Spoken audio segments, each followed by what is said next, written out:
Monsieur le Président, Excellences,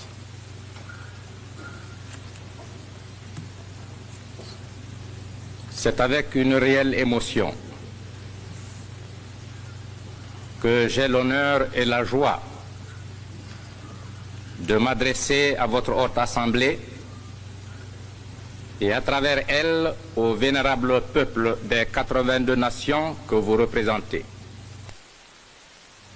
En effet, en mettant fin à la domination étrangère en septembre 1958,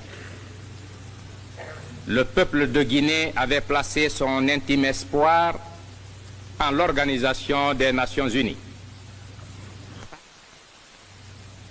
En nous reconnaissant et en nous accueillant comme membres des Nations Unies, vous avez brisé le cercle d'isolement que nos ennemis, les ennemis de l'évolution africaine, tentaient de refermer autour de la jeune République de Guinée, afin de décourager définitivement toute velléité de libération sur le sol africain.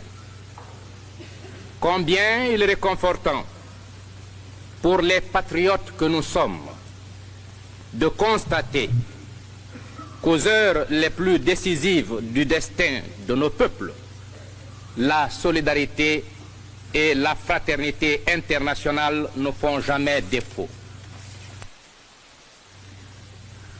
Le gouvernement que j'ai l'honneur de présider, fidèle à l'idéal de justice et de solidarité, fidèle surtout à l'action et à la volonté unanime du peuple de Guinée en faveur de l'accélération de la lutte des peuples opprimés, entend une fois de plus proclamer que la liberté de l'Afrique est indivisible et qu'en conséquence, l'indépendance guinéenne est inséparable de celle des autres peuples d'Afrique.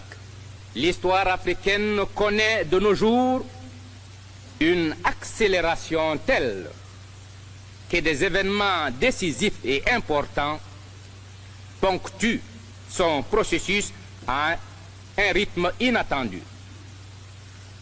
Il y a seulement 10 ans, l'Afrique était presque entièrement occupée par l'étranger et sa vie réglée au profit exclusif de celui-ci. Elle était absente de la scène internationale. Le fait le plus significatif, c'est surtout cette levée massive et générale de tous nos peuples, même de ceux qui avaient été jusqu'ici considérés comme les plus arriérés, c'est-à-dire les plus opprimés. Tous les plans en vue de freiner cette évolution, cette volonté farouche de l'Afrique pour la reconquête de sa dignité sont déjoués les uns après les autres. Et toujours, c'est le même cri déchirant qui retentit à travers tout notre continent. Indépendance. Ainsi, indépendance et unité sont aujourd'hui les deux forces irrésistibles qui secouent ce grand point d'interrogation qu'est l'Afrique en agitant toutes les forces vives. L'Afrique qui émerge à la vie universelle va à la rencontre du reste du monde, non pas comme un élément antagoniste, mais au contraire, avec une entière volonté de coopération, un souci conscient et constant d'être un apport dont le monde ne saurait se priver sans compromettre ses chances et ses ressources.